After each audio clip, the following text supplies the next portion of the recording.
Okay, so once again, good morning to all. Let's start. So today we'll be discussing RTL programming or the flowcharts, algorithm kind of thing. So why we are discussing this? Because now we have learned Littleman computer, and right now we have some instructions or instruction set specifically like load, store, add, subtract, input, output, stop, or I can say branching also. So how to use these things? How to use these things? So without having a logic or a flow or a program flow or a idea, like we cannot do any programming. So this is just introduction how we have to think in terms of a logic or a algorithm, step by step instruction. You know what is algorithm?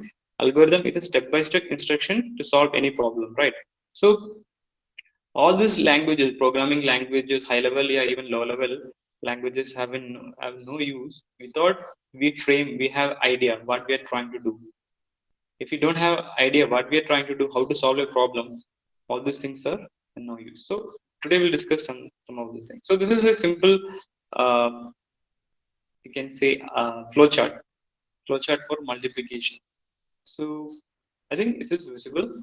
Okay. So the multiplication, we have two numbers, n1 into n2, right? So first of all, we need to frame something in our mind, like how are we going to do the multiplication? So we know 4 into 3. How we are going 4 into 3? We can do either 4 3 times, add 4 3 times, 4 plus 4 plus 4 equal 12, or we should add 3 4 times, 3 plus 3 plus 3. So both are the ways. So this is the usual method of doing multiplication using addition, right? So how to implement this logic? Right now you have the logic, right? You got this logic. This is what you're trying to do. 4 into 3 or 3 4 times whatever. So how we are going to implement this in the algorithm or in the machine or a system?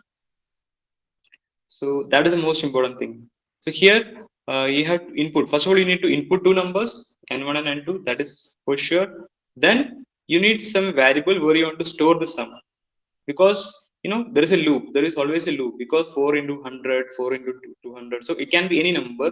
So we have to put this into loop. N1 has to be added to itself n2 times, or n2 had to add it to itself n1 times. So there is always a loop. I have to continue this loop. Else, I have to repeat the same statements n number of times whose value I don't know. So loop is a must. I don't have any other option of looping. You should always remember computer always works in a loop. Fetch, decode, execute. Again fetch, decode, execute. Again fetch, decode, execute. So this is simple version. There are complicated version like fetch, decode, execute, write back. Again fetch, memory, read, fetch, read, fetch, decode, execute, write back. So uh, simple flow of computer is fetch, decode, execute, right? So here, if you are looping, we can easily solve this problem of multiplication, right? So we have to input two numbers, then we need a variable where I need to store the sum. It can product, right? So product, it will be updated every iteration, every loop will be iteration, right? Now we need something. We need to check. What we need to check? We need to check whether n1. Let's start, and like we need to check whether a counter is reaching n1, because we need to add n1 times or n2 times. Here I'm taking n2 times. N1 is added to itself n2 times. So we need a counter or a variable whose value will be incremented in each iterations. So we can have a check on number of iterations using that variable count. C, count or counter, whatever. So C varies from 1 to n2, right? So as C varies from 1 to n2, I'm just going on adding the n1, right? Here, if it is 4 into 5.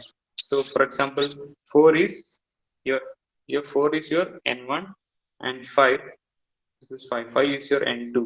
So I'm doing, n2 is 5. So I'm putting a counter varying from 1 to n2, that is 1 to 5.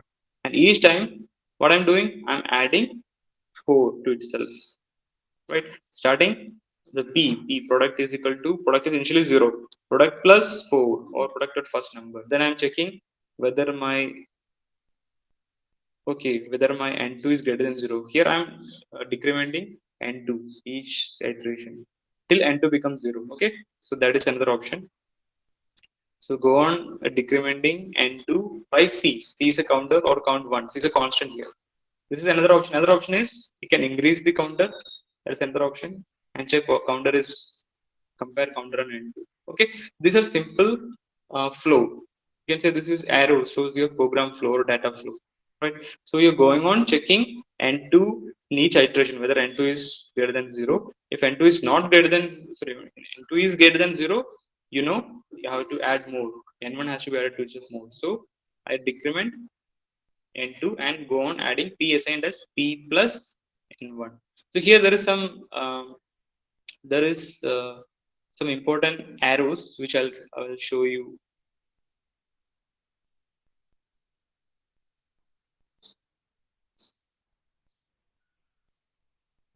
Okay, so main thing is assignment. This is a assignment a assigned as, say, for example, a number, a assigned as number, for example n1. Okay, so this is assignment. That means the value of nothing but the value of n1 is going to it. That's it. Arrow points to the destination, right?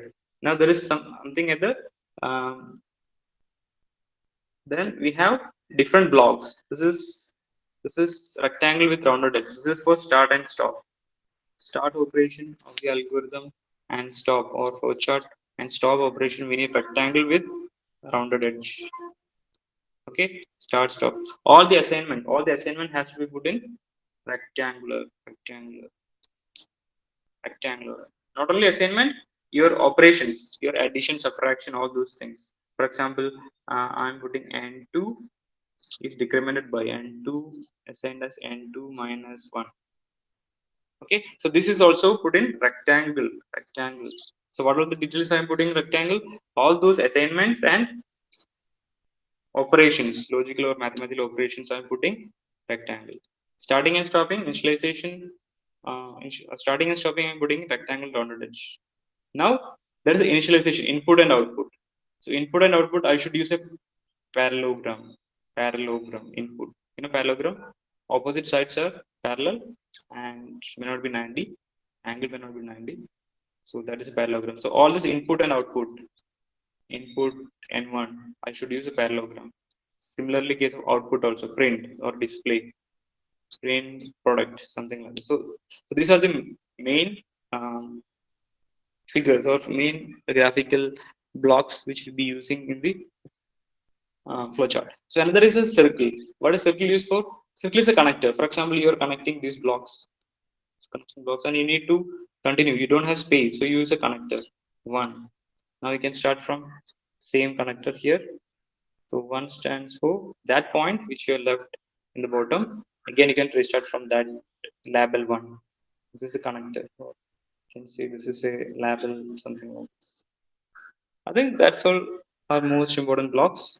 An assignment, you should know assignment.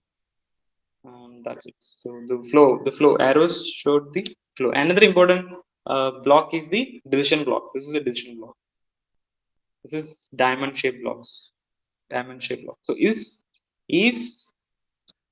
n2 greater than 0. So there's one input and there are two outputs in the decision box. It can be maybe you can put in the bottom or you can put in the sideways. This is two options. Is n2 greater than 0? Yes or no, or yes or no. Okay. So your logical control, the program flow, if it is true, the expression is true, it continues in this way. And if it is false, it continues in this way. So this is the diamond shape box, right? So it doesn't matter that you are using the sideways to the output. You can use the bottom also. For example, you can use like this also. We have rectangle. This is input. Now one output is, this is yes option. This is no option. So this no answer. So you can also have some condition if c greater than 0, something like this.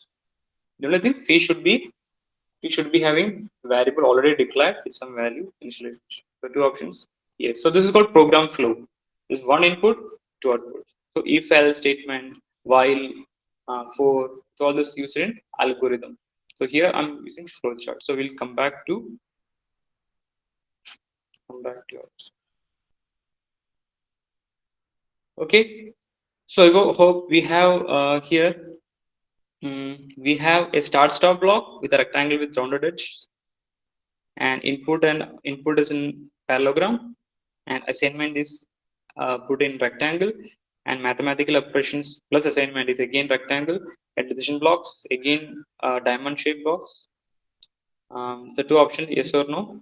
So we can say if n2 greater than 0, if it is no, that means n2 is less than 0 or equal to 0, I'm going to print my operation is going to end. So first of all, you have to make the logic clear, make the pattern what you're trying to do. So how to do it?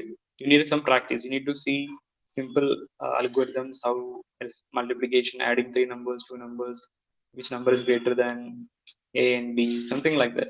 So you have to just practice. Once you are clear with this logic what you're trying to do, now you have a clear algorithm and flowchart in your mind, then you can go for programming. So majority of the problems people hating programming is because they don't appreciate the basic things. Basic things is you need to have a logic, you need to have a flow, you need to have an idea what you're trying to do. Without this, your programming is going to be very hard for you. Okay, so if you have something in your mind, visualization or even algorithm kind of step one, step two, step three, then it is going to help you. So I think this is clear. We are inputting to n1 and n2, and we need a variable to store the product p. Initially we assigned it 0, and we need a counter to decrement the one variable n1 and n2, and then we need the main execution block where we are adding the value of n1 to the product variable. Right now, you're checking whether n2 is 0. That means we are trying to decrement n2. So if n2 is not 0, again I can decrement n2 and go on adding n1 to the product value. So each iteration I'm adding n1 n1 to itself. So there will be only confusion. You have to check whether this is the main logical statement. A lot of options we can give here. If n2 greater than 0 we can put, or we can also put n2 greater than equal to 0, or okay, or we have a lot of other options, n2 greater than c or n2 greater than 1. So if we change one of the numbers, n2 greater than 0, instead of greater I greater than equal to, if I put greater than equal to, there are a lot of changes happening. So maybe logic itself will change. Okay, so you have to very clear. So here we can say, you can see as the program flow is coming, the flow is coming from here. You can see before coming to addition box, I'm already having an addition. I'm already having n1.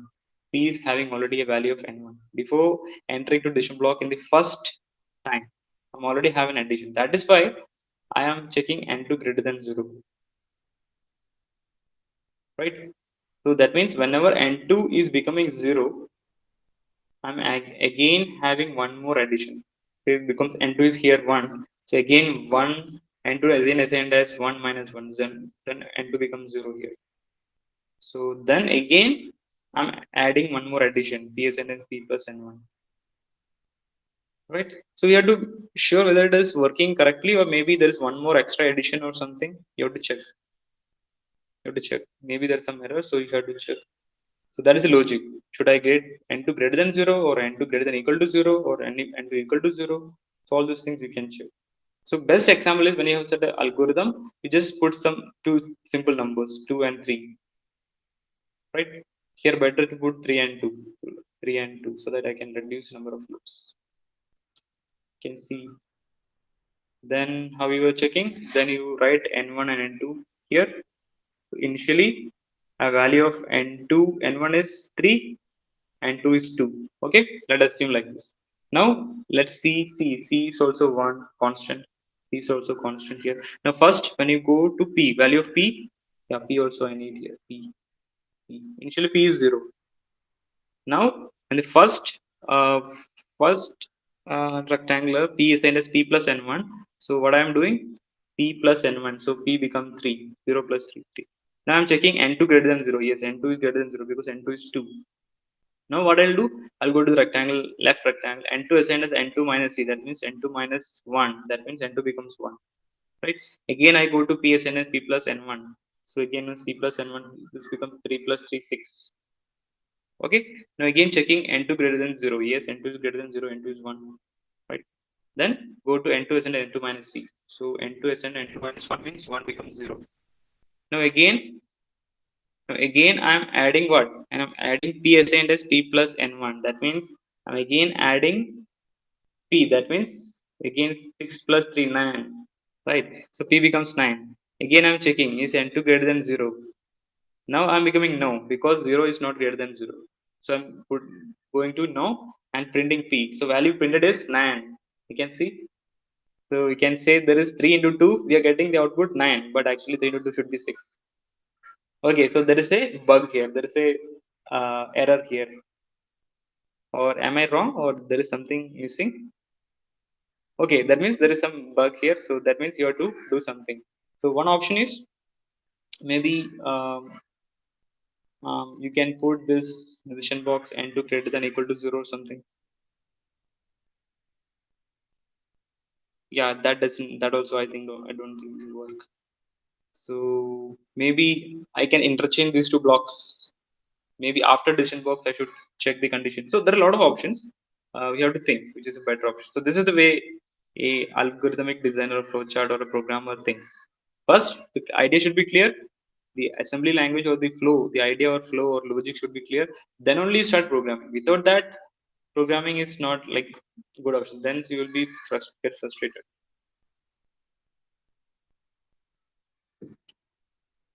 Okay, so yes, so the answer is no, this doesn't work. This code doesn't work because both below reason we have seen that there is some one extra addition happening. One extra addition is happening because of some reason. So what is the change we can do into this code so that it works perfectly? Let's see. Yeah, this is another way of presenting. So what I had done in previous code, you can see what you can see is that the addition is happening once first addition is happening before the decision box. So let me put these two blocks reverse. Like let me start with the decision box, then I'll go for addition, right? So that is what I'm trying to do. Okay, so what I've done, decision box I have put in the starting. Sorry.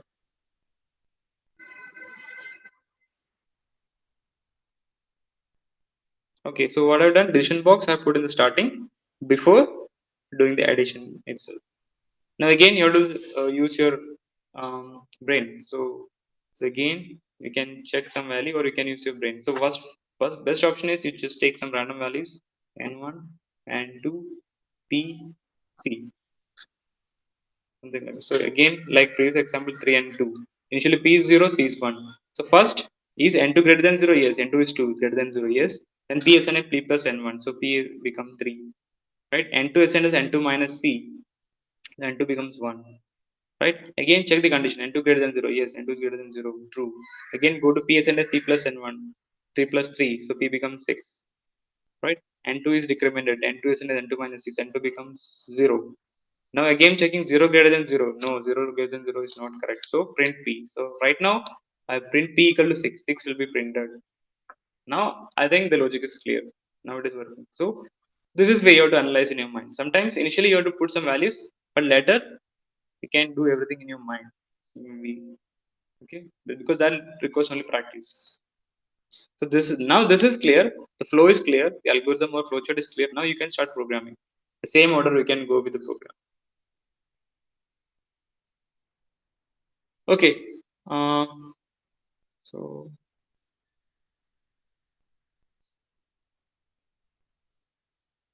okay, there is some other things I have given some other logic, so you can also think whether this also works or not.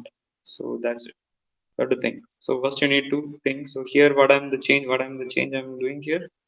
CSN1 and to enter. Here also I'm decrementing the 9 to before. You can see there's some lot of option. There is no one way. Every programmer or every person or every student will write his own way of logic. It may be entirely different. If I give you 50 or 60 students to write a simple program, everyone will write in a different way. So that is a flexibility. That is a freedom or the different. And each of this programming will have its own intrinsic merits. Maybe some are less number of computation resources. Others will be having less number of data transfer, less power dissipation. Others might be optimized for area. Some might be better for reliability or robustness, something. So all the different options have different advantages. So you cannot say that this is a bad way of Oh, this is a good way. Obviously, there is some logical errors or bad way to be using multiple resources, multiple things. This is bad way. Okay, so here what I'm incrementing and to before, and to before. Then again, logical statement again. So you can see this whether this is working or not. This also doesn't work. Again, there are different options. Again, I'm giving you different option. Now, what I'm doing here in this option, there's some change here. So I'm incrementing p in the first, then decrementing the n, then again checking the condition. So even in three blocks, you have a lot of combinations and permutations of. Sometimes it will be working, sometimes it will not be working. So I request you to go through this and understand whether this is a question. Take it as a question and see whether it is working or not. If it is not working, why it is not working? If it is working, okay, that's it. Yeah, it is working, so we should go through it. Now let's see after knowing the logic or idea, how we are going to put this into a assembly language or a little man computer program. Okay, so ultimately we are trying to learn the assembly language programming. Okay, so initially here we are using the last flowchart to implement into an assembly language. So we can see uh, before writing the program, we should be clear with some things. First, you should have in your mind which location you are going to put your N1 and N2 input numbers, right? So that has to be stored. That is you have to decide previously. Okay, location 20, I'm going to put N1. Location 21, I'm going to put input 2 or N2. Now there's a constant term C, I'm going to put in 22, and the product or the result is going to be stored in 23. So this is can be any value, but as far as possible, it should be away from your program memory. Whatever. Okay. So now let's start. Now let's start first. Your code, assembly code is input.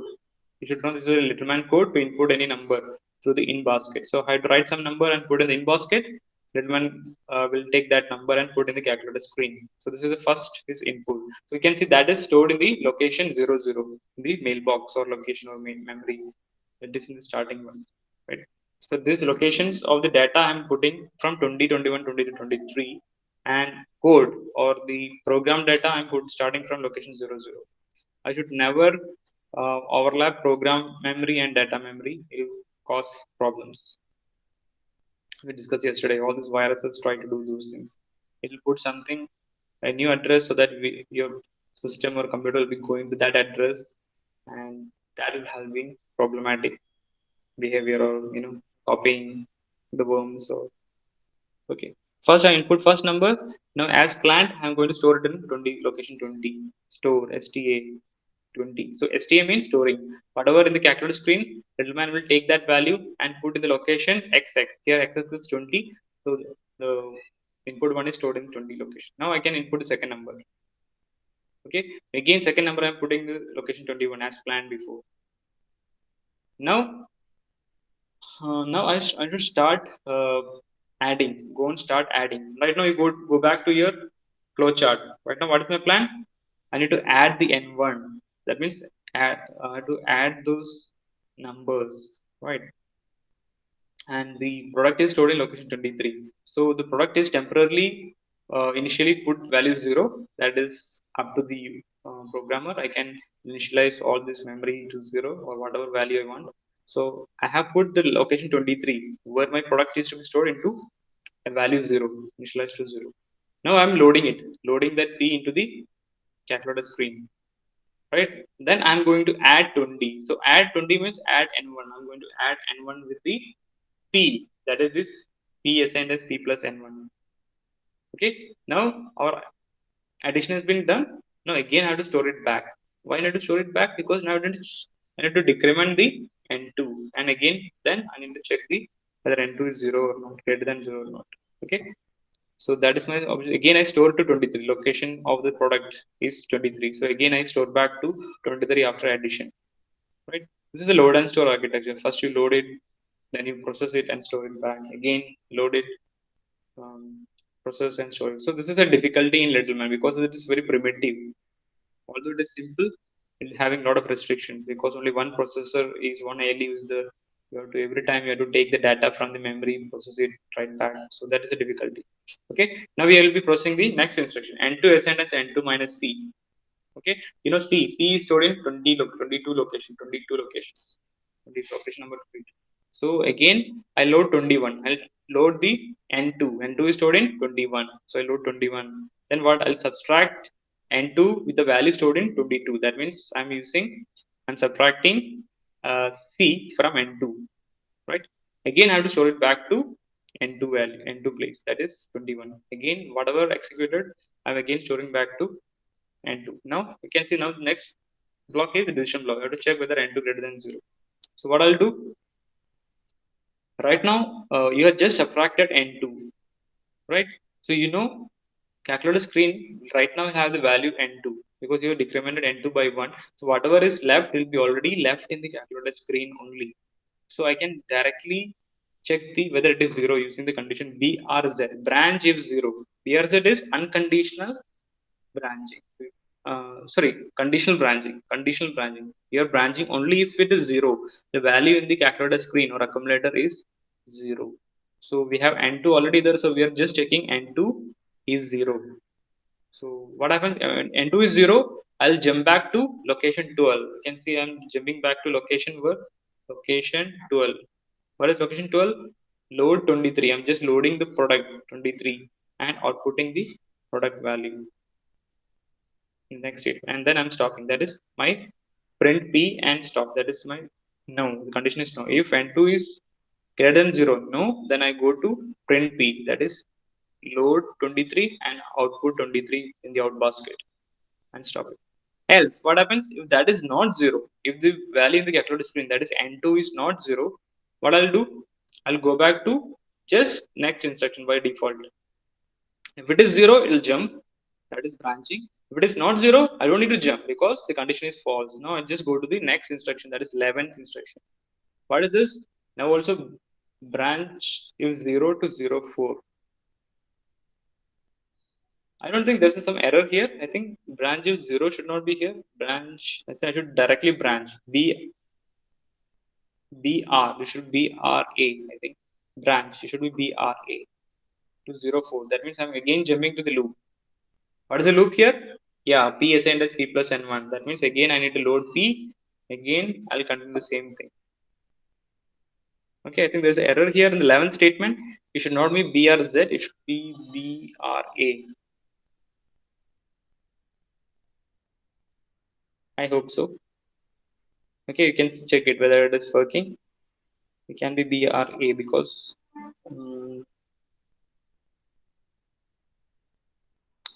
maybe you can see after writing maybe some minor problems if you use BRZ or BRA. Maybe you can confirm. What is BRA? BRA unconditional branching. Branching without checking any condition. Okay, fine. So when you run it, you will get the output product of N1 and N2. So basically, what I'm going to tell you is ultimately your logic is depending upon your flowchart. Your flowchart is clear. You just need to put the idea into your assembly language. Without knowing the flowchart or algorithm or logic, you cannot start writing any program. Even if assembly program is more difficult because it is hardware oriented. We should know what is hardware, what are the hardware resources, what is the flow. Have to be very clear. So the main thing is you have to be very clear about the logic, algorithm, or flowchart. Without which you should not try to even normal C, CPP, Java program also should write after having algorithm in mind.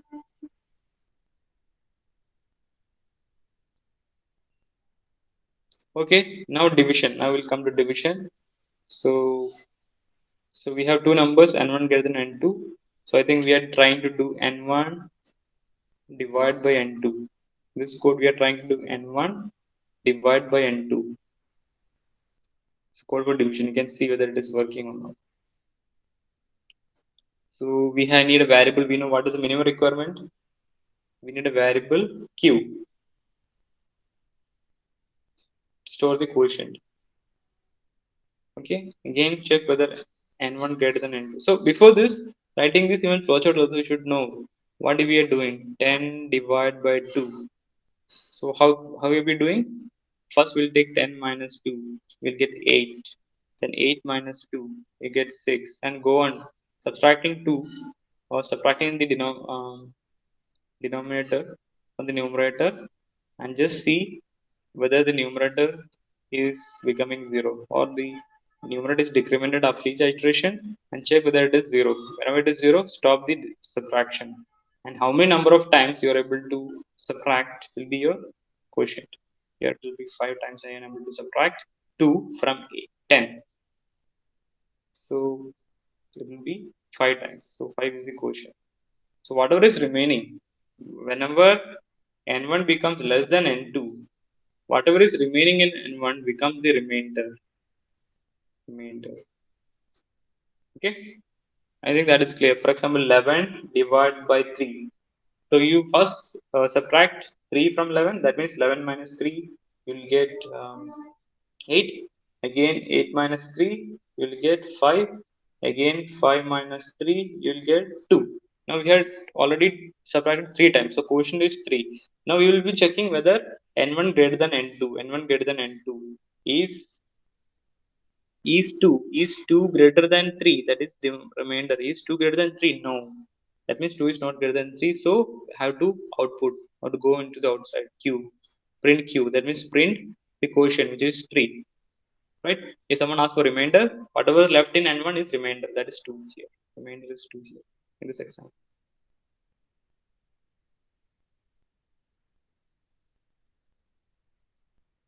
Okay, so let's see whether this is working or not.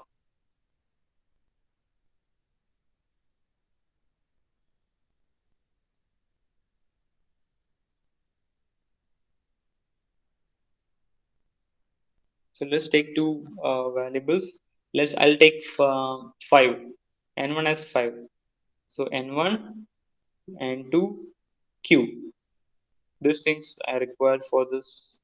So N1 I assume N1 is 5 and 2 is 2. So initially Q is put 0. Now is N1 greater than N2? Is 5 greater than 2? Yes, true. So I'll go here. N1 as in is N1 minus N2. So N1 I'm first decrementing and 5 minus 2, that is 3. Now quotient is incremented. Again, is n1 greater than n2? Yes, n1 is still greater than n2. So again, n1 is decremented. N1 is decremented to n2. 3 minus n2. 3 minus 2, 1. Quotient is again incremented to 2. Okay. Again, checking is n1 greater than n2. Now n1 is 1, n2 is 2. So it is no. Again, print q.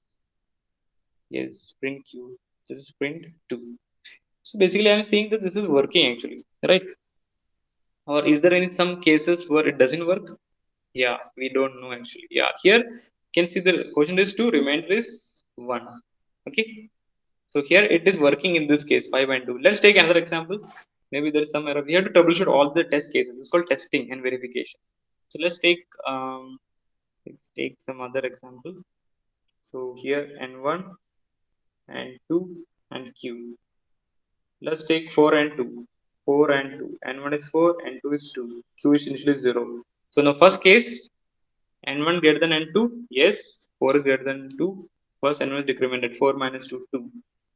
Now quotient is incremented 1. Again, if N1 greater than N2? No. Here N1 is not greater than N2. Both are 2. So both are equal, not greater. So I got no. I'm getting out of the loop to the print q. So print q, print 1. So I'm getting wrong. That means 4 divided by 2, quotient is getting 1. That is wrong. Okay. So you got that when you're troubleshooting multiple options, you may get something wrong. That means our conclusion is if it is perfectly divisible, you're getting wrong answer. If it is not perfectly divisible, you're getting right answer. Something like this. So still it is not working. Yes. So this is the answer. It is not working. Why? That is you have to find out. That is for troubleshooting. You have to find the bug. What is the bug here? So maybe we need to do some operation. We have three operations, three blocks, addition blocks. After that, two rectangles. So we have to replace the order or do something starting, something like that. So again, I am replacing the n1 SN S1 in the top. Now again I'm checking. Again I have to check whether it is working or not. Again it's not working. You can check it. Now again I'm changing. I'm putting two blocks initial before the diamond box or decision box. Right? Again, again it may work or may not work. You have to check it and put some variable or you can think. Sometimes with just thinking you will get, yeah, this not work. It may work, something like it also don't work. So I change the logic again and again. I request you to go through this slide and understand why it is not working, and if there is some error you have to report also, because the slides may also go wrong. So sometimes, so here also you can see decision is changed. Is n1 greater than equal to n2, right? There is some change in decision box. So these all minor changes do affect the program. I know you will be knowing all those things because you have done Python all this. So n1 greater than equal to, so one more iteration can go in this loop. Okay, so yeah, this is working. This is working. Now we have to implement this in Litman program, Litman computer. So this is your idea. First thing first. So first you need to have a location where you'll be storing the n1, where you'll be storing the n2, and where you'll be storing the counter, and where you'll be storing the quotient, your solution or the answer which you need to display. Okay, now based on this algorithm we have just made, you can make the logic. So first input the first number, store it in 20 as we have planned. Input second number, store it in 21 as we have planned. Again, now the code is n1 greater than equal to n2. Mm, yeah, so it's checking loading n1 and subtracting n2 from n1. Right? We are doing n1 minus n2. Load 20 means you're putting n1 in the calculator screen, and subtracting 21 means we are subtracting the value in the calculator screen, that is n1, uh, minus subtract 20, n1 minus n2 I'm doing. And this result, um, the result I'm storing in 20. Yeah, actually I'm doing this also. n1 SN is n1 minus n2 here. I'm storing the result in n1. So that's why again I'm putting n1 20 location. This is n1. Then branch if positive. If that is positive, if n1 minus n2 is positive, that means n1 is greater than n2. Branch if positive to 0, 9. I need to jump to this location 0, 9. What I'm doing here, I'm doing quotient, incrementing of the quotient. That is q ascendant is q plus 1 I'm doing. So loading 23, that is quotient 23, adding to 22, adding c with the quotient. That means quotient plus 1. Again storing back to 23. Right? Now again branching to 4. Fourth location branching to 4. Again I'm repeating this loop. Till which point? Till this point, branch if pause. Till n1 equal to n2, I'm going on doing this process. Till n1 equal to n2. That means at that time I know I have to stop. If that is the case, I'm branching to 13. I'm branching to 13. That is print q. That is print q and stop. That means load 23, loading q, outputting q, and stopping. Okay, so this is about my division in Littleman computer. So you have to go through this carefully, although I don't have much time to go deeper into it. You have to see whether this is working, and I will also share the simulator links. You can try this in your laptop or even phone also. You can try this thing. Make sure you need to spend some time on understanding the apps. Okay, so again, and then I have some random algorithms given. You have to see whether what is application of this algorithms. Sometimes you may given algorithms or flowcharts, and you have to understand what it is doing. Other times you may be able to implement some logical multiplication division kind of. Okay, so that will be in your Google Classroom. You go through it, the different questions I'm giving you, and try to form the Littleman computer program out of them. It will be a good exercise. Initially it may be difficult, but definitely it's going to help you, because in any programming processor, programming any assembly language, programming in any processor, the basics should be clear. So hardware, based on hardware, you're writing the instructions. So this is the LMC program to print the biggest of two numbers. Okay, so you can try this, you can see this, you're able to understand this or not. If not, we'll discuss again. So it's a countdown program. This we have counter, and we are inputting a number 10, we need to have a counter. We is counting 10, 9, 8, 7, 6, 5. Okay, square. Now we're going to multiply. If you know multiplication, squaring is easy. So square of a number. Any number input by user, I'm doing square. Okay, then you have something you can try Fibonacci number series using LMC. Although it's much difficult in LMC because very restricted hardware resources. This is the code also you can see, and some references I'm giving. That's it. So any question, I'll be happy to answer your questions. No questions, you can put your roll number. So let me unrecord this.